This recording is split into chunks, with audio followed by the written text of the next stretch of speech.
Okay, well, welcome to Roots of Reality Experiences. Today I'm joined by Dr. EricWerker, who is a professor at Simon Fraser University.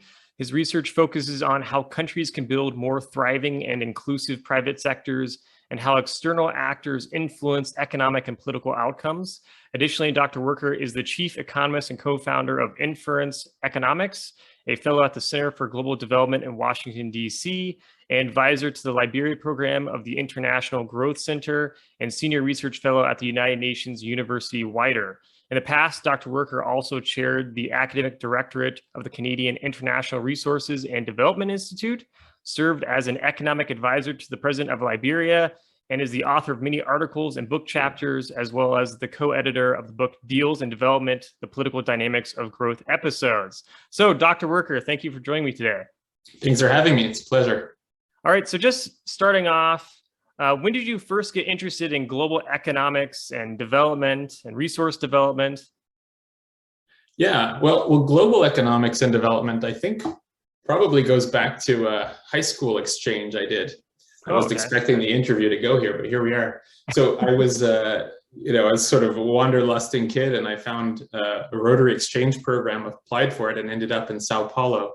And there I was really struck just by the difference between my host family that was basically living a very similar life to what I'd grown up in Vancouver, and the favelas or slums that were nearby. And I think that piqued my interest. And once I started taking courses in university on economics, I got pretty hooked on that. Yeah. Okay. The resource development piece took a little bit longer. I'd finished my PhD, I'd done some work in foreign aid, and I've done a lot of research in foreign aid, but after a few years as a junior faculty member, I was feeling a little bit frustrated that, my research was one thing, but it seemed to be for academic articles, and it was using econometrics, using data, but felt a little bit divorced from the real world. And so I thought, let's take a little pause and try to jump and immerse myself more in a developing country context that was closer to my research, and maybe I could understand it better and come back with a new interest in research topics to pursue. Yeah. And so I managed to hook up with the Conservation International, who were doing some really pioneering work in Liberia that was advising the country on low carbon development policy. Okay. And this was the early days in looking at reducing emissions from reducing deforestation, that so-called RED. And when I was there, just through a coincidence, one of my mentors had been advising the government and the president, and he went on to take a job in the US government, which left a hole for having an outside economic advisor to the president and government of Liberia. So a few meetings later, I found myself in that role. And then that's when I realized that low carbon development was still a bit of a, I would say, maybe a back burner project in terms of not being a top priority. It was still a little bit early days in terms of mobilizing climate finance. And even foreign aid, though, that drove many development dollars coming into the country, which was only about maybe 10 years out from a civil war. So there was a lot of efforts to rebuild by the international community. But what really had the government's priority was securing foreign investment in the natural resource sector. This was seen to be the linchpin of economic growth. And, foreign aid was like a part of the planning ministry. Whereas when there was a discussion with BHP Billiton, for example, around a development of an iron ore mine, every top minister was sitting around the table. And that's sort of how I realized that this was key, not just to the economic recovery, but also to the broader political economy of the country. And so I began more research in that area. And then when I had a chance to come home to Vancouver to work at Simon Fraser, it came to work in part in this institute that had just been funded by the federal government here to advise resource-rich developing countries. And so I doubled down that on the research side because, of course, natural resources are and have been a big part of the development of this part of Canada as well. Yeah, well, that's interesting. So, I mean, you kind of you're spread out because you've done work in a lot of different countries and been around quite a bit, and then also have done stuff in Canada. But I think it's particularly interesting because, obviously Canada, the United States, and sort of Western countries have their own economic challenges and resource things that they're working on. But like countries in Africa, for example, have like not only just resource problems, which are severe given their economies are so much smaller and more fragile, but the political situation is much rockier. And it's a really complex part of the world to get something going and to develop. So I think it's really fascinating that you're ingrained in that work, because I'm sure it's just really, really interesting and challenging work. But I'm glad that people are trying to help develop those nations and help them get figured out what they can do to improve. Well, it's certainly been the most, I'd say, interesting and rewarding work, and some of the most fun is being able to identify and work with young economists who are in countries like Liberia, right, and being a part of their stories and their contributions to the country's development. Oh, definitely, yeah. So in terms of resource-led development, so what exactly does that mean? What does that entail exactly when you're talking about helping with resource-led development in a nation? Sure. So the hope, I mean, the basic opportunity is you're in this country. I mean, for early days in England or the United States, it might have been different, where the industrial development centered around proximity to sources of coal and ports. Right. But if you take a developing country today, let's say there's some iron ore or some bauxite or some diamonds or oil in the ground, that has relatively little value domestically, but it has potentially large value externally. So the challenge for those countries to do resource-led development is to take something out of the ground that has little value domestically, to turn it into something of value, and then to use that new value that's been created and invest that in something that really matters. So ideally, you take this natural capital that was there through nature or God, or however you want to look at it, that just by chance is there available as a resource, and then you sell it and you turn it into human capital and physical capital and the sorts of investments that will lead to growing prosperity and quality of life for the people in that country. Yeah. Okay. So it's really about just helping them develop the industries that they could potentially have given the resources that they have there. That's right. And it's sort of like, one source of capital would be foreign aid, which is, which is great. There's a whole debate on foreign aid, but we don't have to go into that one here. Oh yeah. Sorry, it's a whole other factor. Yeah, it's true. Another source is borrowing. Yeah. And another source is you have some stuff and you get to sell it. And that's sort of where natural resources come into play. Sure. Okay. And so what are some examples of resource-dependent nations then? Since that's a big factor when it comes to resource-led development is... Yeah, absolutely. Yeah, and in some of our research, we distinguish between resource dependence and resource abundance. So as you mentioned when you were introducing the topic, countries that have smaller economies and the same size resource sector are going to be more dependent. Canada or the United States, for example, is the world's largest oil producer. We don't always think about it that way. Yeah, that's right. And it wasn't that wasn't the case until kind of the shale revolution. But we wouldn't call the United States dependent on natural resources because it has such a large and diversified economy. And even for Canada and Australia that have a larger resource sector relative to their population, in part just because they're also large landmass countries with much smaller populations. But even Canada and Australia aren't dependent on their natural resources. They produce all sorts of things. Whereas if you go into, for example, my recent research in Africa, where we looked at, we were looking at the most resource-dependent countries in Africa, and the way that we define that was the share of natural resources in GDP. natural resource rents, that is. So that's kind of the extra profits that get made from selling stuff that you never had to produce in the first place. And there's a big difference between those countries that are both dependent and abundant. An example for that would be Equatorial Guinea, a small country on the coast of West Africa, just sort of as it hooks around on its way over to Nigeria, that's led, by a very small percentage of the country with a very rich leader.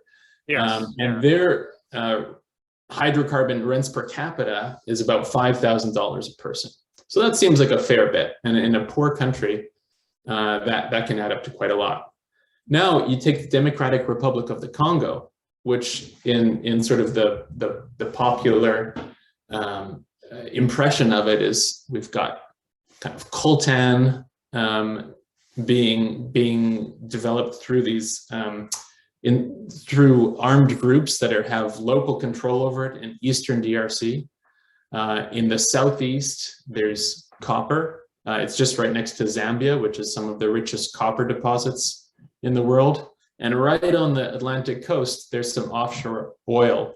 And then, of course, there's some diamonds sprinkled out. So this is kind of, when people think of resource wealth in Africa, they're kind of coming to mind with a story like that in the Democratic Republic of Congo. But actually, their rents per capita, in terms of the production value, is only about $20 per person. Okay. And that just shows, well, one, the population is really large in the DRC. And the other is the absolute value of the stuff isn't that high. But when we look at the share of government revenue or something from natural resources being really high, or their share of exports being really high, then that's where we could label a country as really resource dependent. So take Nigeria. Again, it's one of the main oil producers in Africa. It's also the largest population. A couple 100 million people live in Nigeria, and they produce about 2 million barrels per day. In contrast, the United States and Russia and Saudi Arabia are over 10 million barrels per day. Right. So Nigeria, 200 million people, 1/5 or less of the production. However, when you look at Nigeria's exports, it's 90% of their exports. When you look at their government expenditure being financed by taxes on oil, it's 3/4. So that's a country that's not that rich in natural resources. It's a little bit rich. It's about $250 per person in those rents per year, but it's really dependent. Yeah, that's interesting. Okay. Because it really just shows that there's like two major sort of factors at play when it comes to trying to develop these economies in Africa, because there's one, first off, just getting them to the point where they're able to use their resources and sell them and make money off them. And then the other thing is making sure that their economy is actually diverse enough that you're not dependent on one resource, because obviously, having one resource is not all that effective if something happens and you have nothing else to sell. So it can just tank, I guess, your economy pretty fast if, for example, new technologies come along that make it so that resources no longer needed. So what would you say then are the biggest challenges facing these countries that either need development when it comes to resources or is dependent on a resource, given all your work that you've done? Sure. So I think what you started with was a really good example of just the dependency on a single commodity can lead to volatility. So it's not just if you're producing oil and then the world changes and we're using solar power and the value of that goes down, but it's also just in any given decade the value of oil will fluctuate. Right. And imagine if it's hard enough to figure out the business cycle in the United States and when to do a $1 trillion stimulus and when to do a $2 trillion stimulus. But imagine if you had no control over that, and the one thing you sold went from $100 a barrel to $50 a barrel, and then back to 100. And remember, that's driving 3/4 of revenue. So that's a big thing. The other economic challenge of resource dependence is what we call Dutch disease. Okay. And this came from the early discovery of natural gas in the Netherlands, and they realized that when you're selling a lot of, say, natural gas, then that means more people are asking for stuff in your currency, and that pushes up the value of your currency. because your exports have now gone up. But that means that, let's say you used to be manufacturing cars. Yep. Suddenly the cars coming out of your country are more expensive. Canada actually experiences this really profoundly with the oil price cycle. When oil was really expensive, Alberta was doing great in sending the oil to the United States and the rest of the world. But that made the cars coming out of Southern Ontario more expensive. Okay. And so that sort of just leads to challenges for your non-oil sectors. But probably the biggest challenge of relying on natural resources for development in today's emerging economies or less developed, you can put that in quotes now, economies, is around the political challenges. When you have much of your government revenue coming from the sale or the taxation on natural resource production, that makes the central government that much more attractive, and that can have some problems. So one of them is the threat of conflict. Yep. If I'm like potentially unsatisfied with the leadership in my country, let's say we don't have a great democracy to begin with, then the prize of being able to get control of government is higher if there's more money that's flowing into it. Whereas if it's a resource poor country that has cattle grazers and not much else, then the sort of the prize for winning government in that country is not going to be large. Maybe you can support, maybe there's some foreign aid that you can sort of tax, but it's not the same order of magnitude. A second piece would be around patronage, or where the government is, instead of winning at the ballot box by showing the best policies that are more likely to help the larger number of people, or being the most rational or something like that, what can be used instead is what we call clientelistic politics, or think of like the old US municipal politics, like Chicago or Detroit way back in the day, where it's like, I can help you out, you bring me some guys to vote, and it's more like currying favor and handing out favors as opposed to developing the country. Now you're a historian. Did you ever read about Charles Tilley?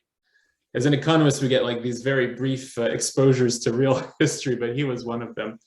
I mean, a little bit perhaps, but you'd probably know more than me. He had this book called like Coercion, Capital, and the Formation of European States. And the whole idea was that when countries in Europe formed, they did so because they needed tax revenue in order to make war, to defend their borders.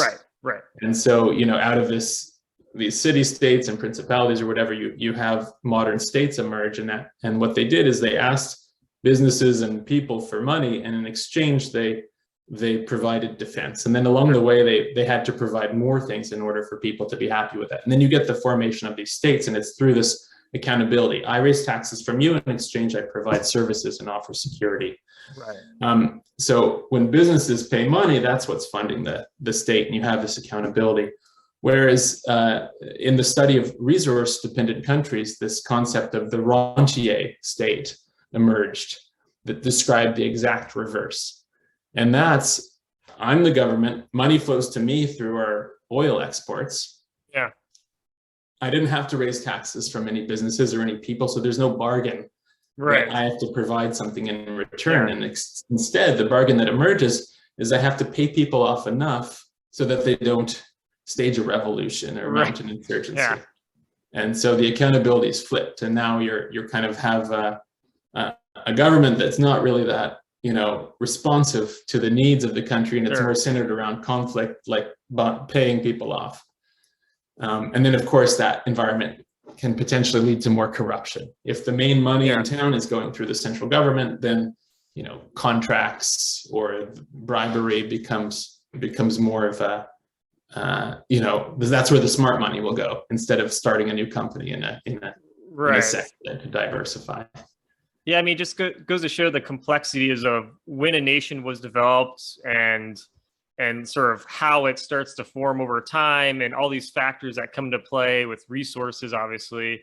But that's a major issue that it seems to be really hard to fix too, because it's so easy for, especially, if you have so much control of the wealth of a nation, that gives you so much protection in the first place and can allow you to, buy off large swaths of people for security, to prevent any sort of, democratic values from seeping in to sort of balance the scales a bit for society and make it more, equal and fair and for the people. It's a really toxic situation that seems like it'd be really hard to fix. So how do you advise a country in that situation then? From your experience, what's the best way of going about trying to, because you're dealing with not just the economic situation of a country, you're dealing with the politics. Yeah. And politics are obviously very sensitive everywhere in the world. Especially if the government in charge, is not exactly known for freedom of expression or criticism, allowing such things. So what do you do in that case? Yeah, no, it's tricky, and it's really a dilemma because you can come up with the right technical recommendations. Right. And we can talk about a couple of those. There's one interesting one around the volatility piece, where the price is high one year. Yeah. And then it's really low the next. And think of what that does for government spending. When the price is high, I've got more money coming in. I'm probably going to have more contracts happen that year, where I'm going to build more roads or pay off more people or whatever, provide jobs to friends and allies. And then when prices are low, I'm going to be doing less of that. Meanwhile, you've got the private sector that's probably, there's going to be some oil aligned businesses, and they're going to be doing really well when the price is high too. And there will be even a little bit of tax revenue, but also just extra employment for them. So that means the government normally would act in what we'd call a pro-cyclical place, where they spend more money the stronger the economy is, and less money the weaker the economy is. And of course, the ideal role of fiscal policy in an environment of volatility is to spend more when prices are low and spend less when prices are high. Yeah. So the best fix for that is the establishment of a sovereign wealth fund or a stabilization fund, or you can name it whatever you want. Mm-hmm. And Chile is a great example of a country that did this really well in the last couple decades. Chile's got, outside of Southern Africa, the most copper in the world. Yeah. And they've been, mining it for many decades and experienced the highs and lows of volatility. And in response, they set up the stabilization fund. And so when prices are above a certain level, they put the money into the fund. And when prices are really low, or you get an earthquake, a massive earthquake, or there's a global shock from a pandemic, then they can draw down from that. So that's like a good technical practice. But the Chileans are both very conservative and very kind of evidence driven and technocratically sound. And so just because Chile did that, or Norway, doesn't mean that it's necessarily going to work if you advise a country that's facing those political issues. Yeah. So one approach that I've been championing along with many others, it's kind of been a trend in economics to look at so-called political economics, or how politics and the economy interact, is to not just focus on the political issues and then try to stamp them out one by one. Right. Oh, we have corruption. Let's bring in an anti-corruption czar. Right. We have conflict. Let's just do a negotiated settlement where we kind of provide financial incentives for the belligerents to stay apart from one another. Right. Those policies all have a place, but I guess in my view and many others, you want to look at the underlying interests of what we're focusing on these days, which is elite actors. Yeah. So the ones who are kind of responsible for, setting up the broader governance system, whether formal, like the rules and laws that exist, or informal, those sort of power structures that lurk behind it. And then, so I have a framework in that edited book that you mentioned with Kunal Sen and Lant Pritchett, where we break up the private sector into different actors. And we say each actor kind of has a different interest or demand of the state.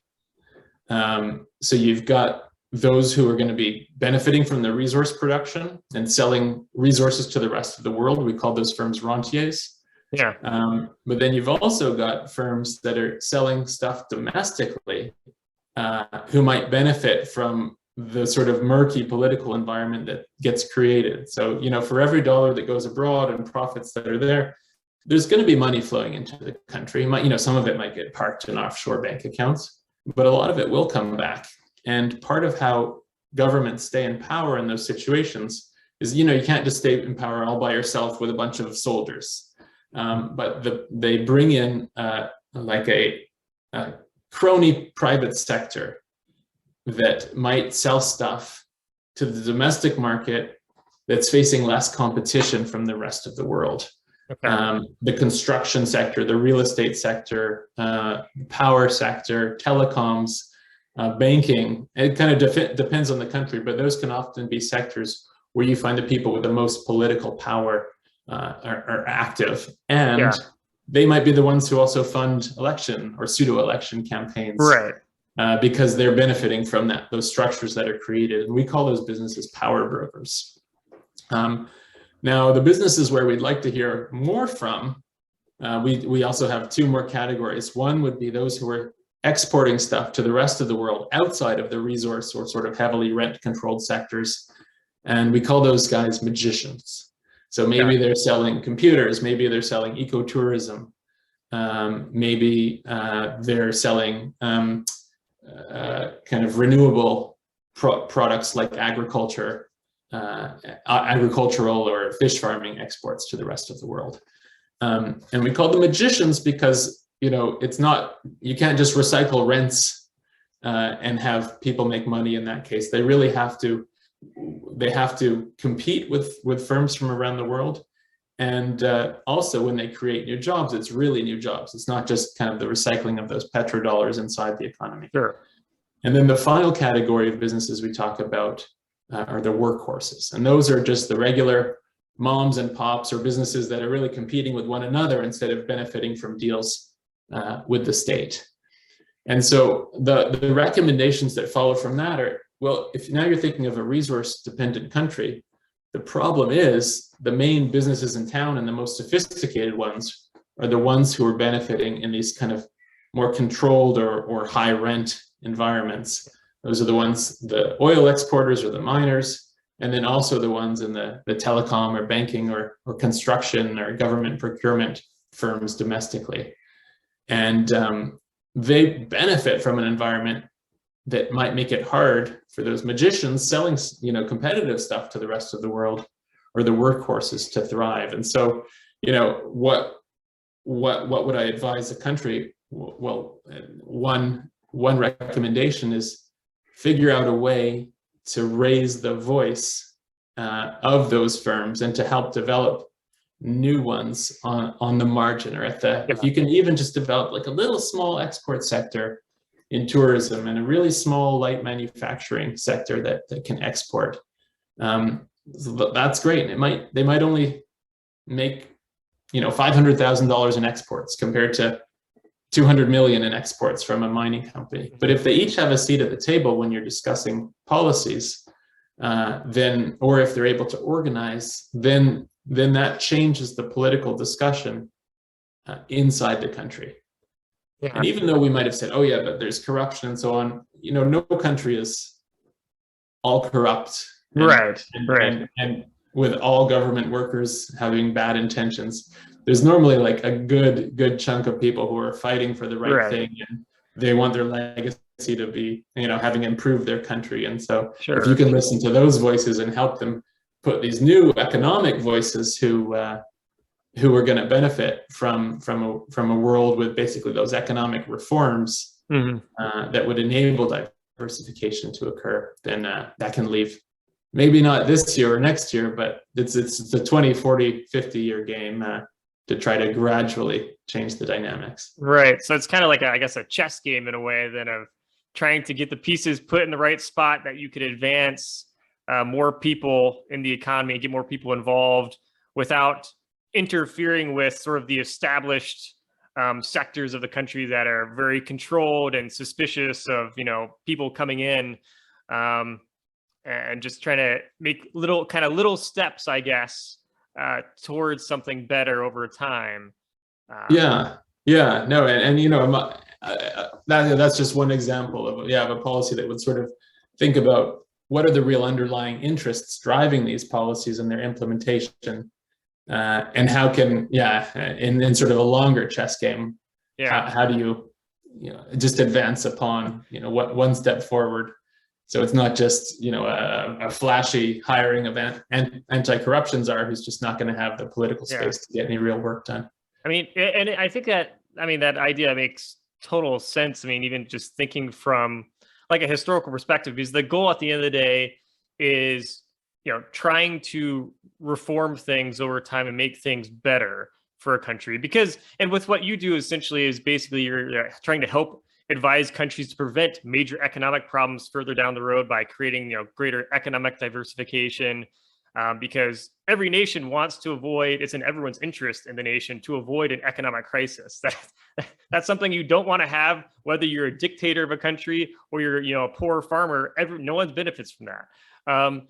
And so just trying to find ways to gradually change things and make it better for everyone there, while you have this central, very controlling government in a lot of these countries around the world.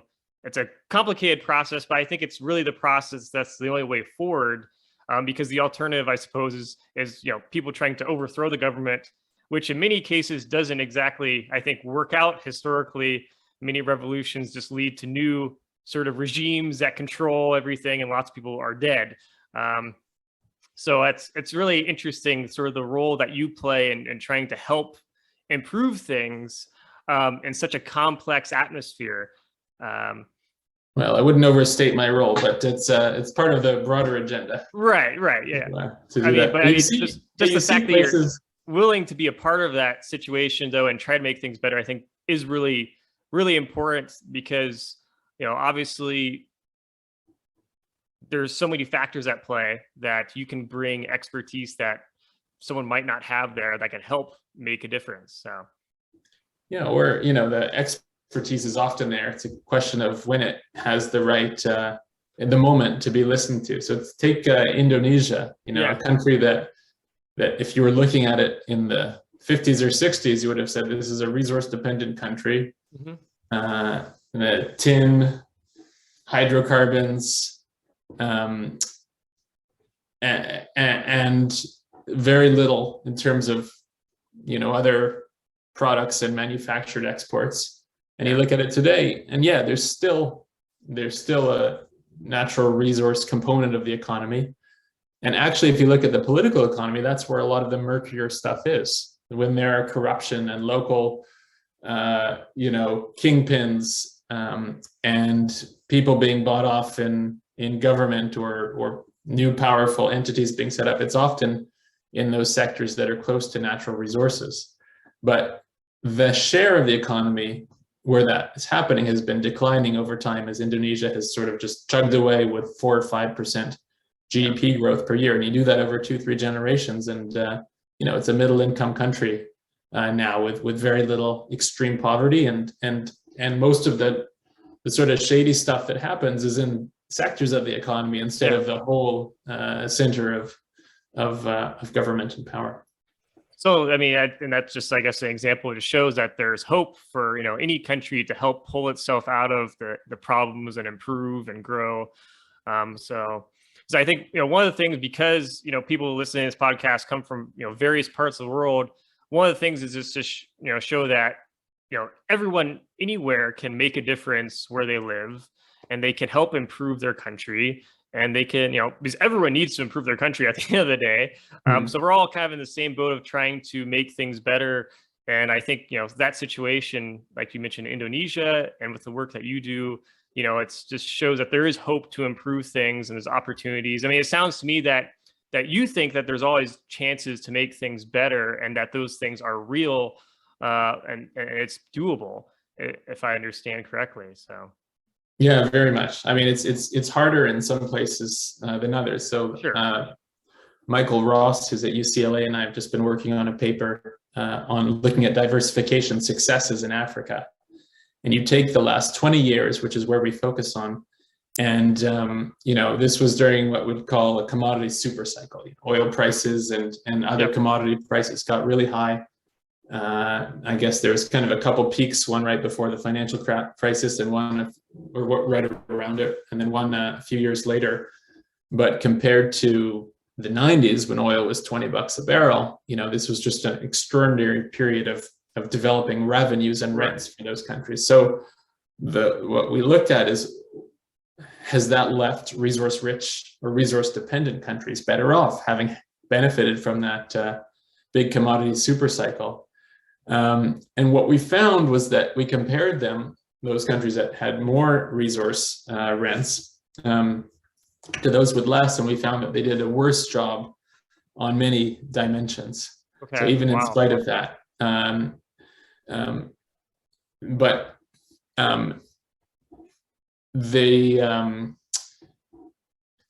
they diversified slower than countries that were poor in natural resources, but they did do better on a few things, like in the manufacturing sector specifically. But the economies became less complex in a way I could tell you about it, but it's kind of an export measure of how complex their exports are.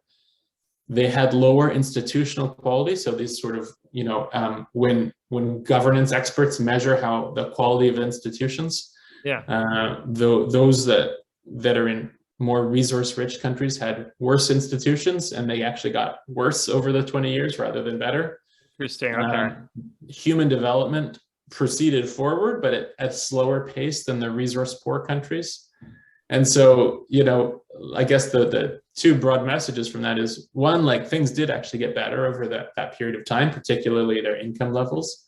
But in terms of the institutions and the diversification or their ability to produce non-resource goods and services, those increased, which is the good thing, but they increased slower than countries that had less natural resources. And I think, we suggested a couple reasons why that might be the case, and you and I have already talked about that. One is around the sort of politics and government piece, that when you have these weaker institutions, as governance experts measure them, so I kind of put them in scare quotes, because are they really weak if it reflects the intentions of the elite at the time, or is it just they're optimal but not for, let's say, for broad economic inclusive development?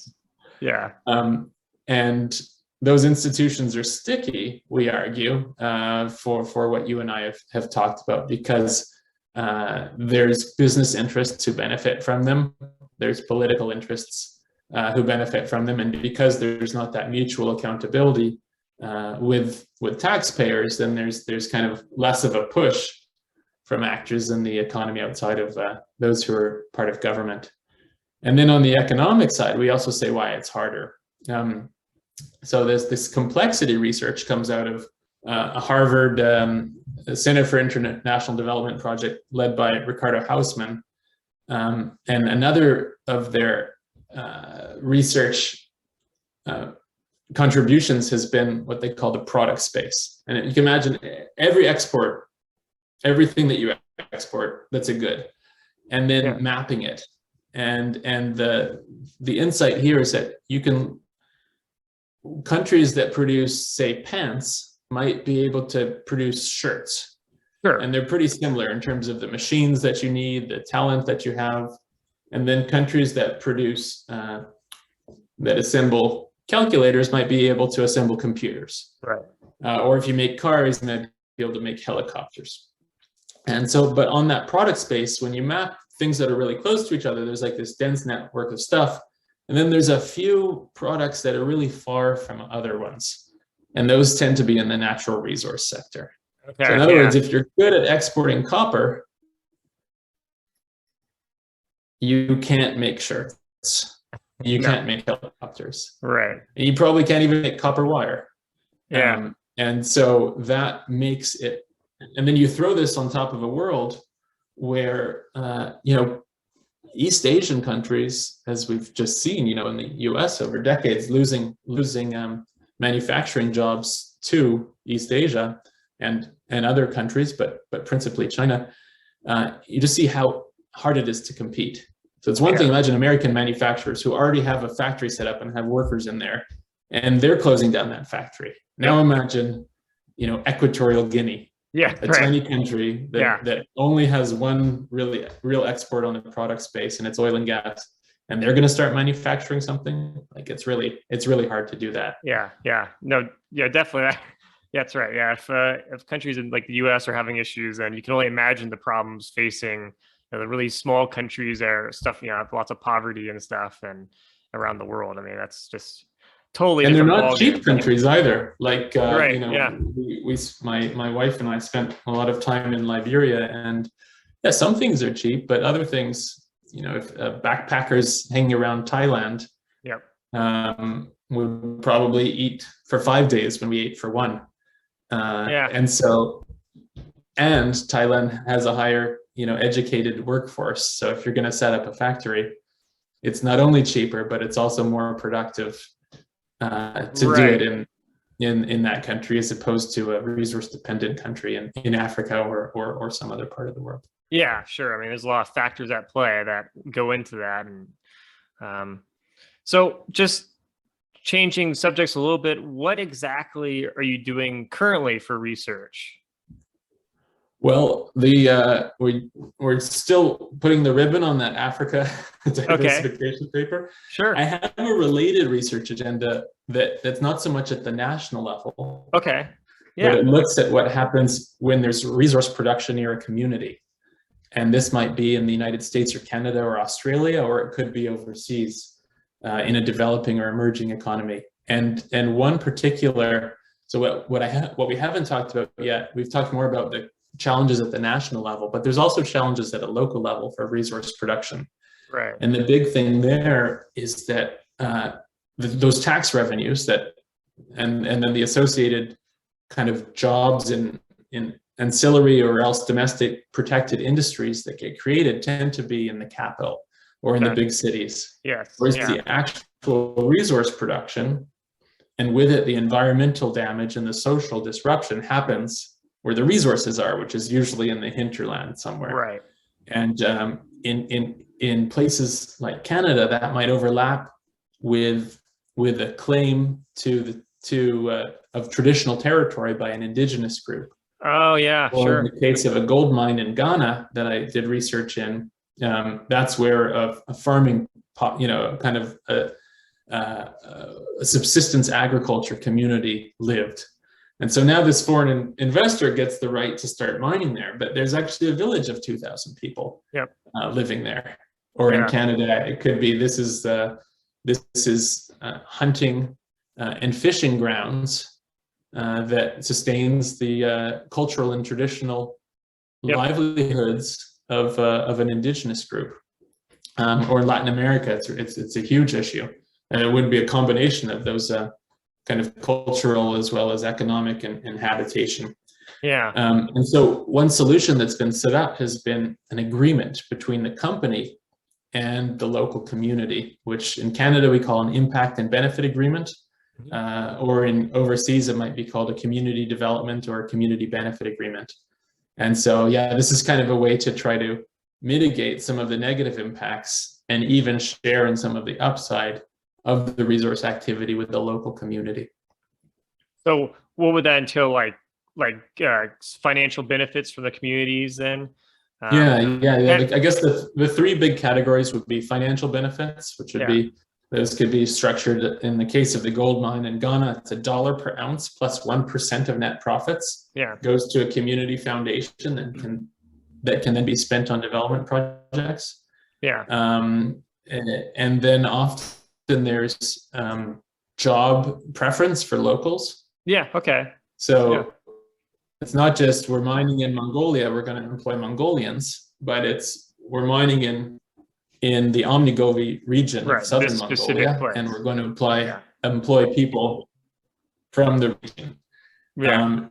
And then so instead of bringing in contractors from overseas or even the capital, maybe they'll be from that area with some beneficial ownership. I think that sounds like a great way of sort of trying to bridge the gap, because obviously it's especially with, big companies that, or a lot of money's at stake for, trying to get some resource, what's the best practice of dealing with that situation? I think, trying to make it so those people in these communities are benefiting. That's a great way to try to mitigate the blow for them, just, basically getting pushed to the side or something. Because it's not, that's a really tough situation. And obviously the world just keeps moving and churning with new things going on. And it's always going to be an issue with, people that have lived in an area for hundreds or thousands of years. One day someone shows up on their doorstep like, oh, there's some financial profits we can make from this area, that government wants or something, or a big company, and how to deal with that. So that makes a lot of sense, I think. So we had one paper where we tried to account for the actual level of benefits flowing to the community from these agreements. What a former PhD student of mine, Eric Adebayo, and I found out was that even when you add up the benefits from the jobs and the contracts, it only gets to around 1 or 2% of the revenues of the mine. And these are in kind of well-known projects that are known for having a good agreement with the local community. Wow. And that higher number was up in the Arctic, in the Canadian Arctic, and the lower number, but still like 1%, was the gold mine in Ghana. And you think of that, you can look at it two ways. One is, wow, there's quite a money flowing to a local community, but then the other is like, wow, if $100 of product has to move for $1 of benefits to accrue to the local community, then you can see this can be a recipe for either unmet expectations in the best case, and at the worst case, it could be that the costs could outweigh the benefit, and you could have sustained conflict around that. Sure. Yeah, that definitely sounds like an area where you're going to need really, really good studies beforehand to analyze the cost and benefit analysis of a project like that before it gets started, because obviously that just caused bigger problems than later on. So and I think these agreements are seen as like a solution, but of course there's no there's no magic wand, and it happens to have emerged. It actually came out of early agreements in Australia with dealing with Australian Aboriginal rights and claims, and pretty soon companies and NGOs were advocating for it, and so as an institution it kind of spread. But what it leaves out is the government, the federal governments, or provincial in the case of Canada, but whoever's responsible for the resource activity, whose job it is to ensure that the environmental and social impacts are mitigated. Critics would say that it privatizes those obligations. So whereas it should be the government's responsibility to deal with their citizens, instead they're letting the resource companies negotiate directly. And sometimes that works out, but most of the time, of course, companies will be aiming for profit and satisfying the letter of the law. That's typically how it goes. And so complex. Well, thank you so much for coming on. What's the best way for people to stay sort of in tune with your work and what's going on? Good question.